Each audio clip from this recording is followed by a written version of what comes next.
Welcome to our channel. If you want to disable always-on VPN on your Android device to stop the VPN from automatically connecting, follow these step-by-step instructions. Step 1. Open the Settings app on your Android device by tapping the gear icon in your app drawer or notification panel. Step 2. Scroll down and tap on Network and Internet or Connections depending on your device model. Step 3.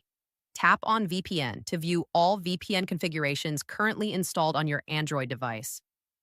Step 4.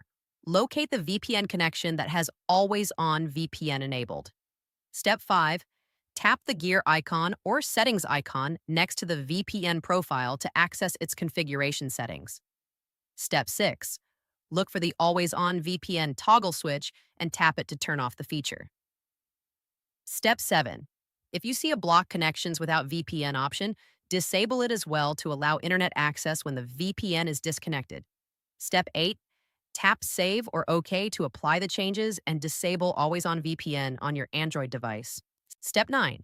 Test your internet connection to ensure you can browse without the VPN automatically connecting. Step 10.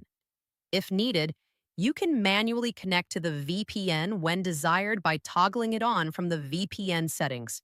Don't forget to like this video and subscribe to our channel.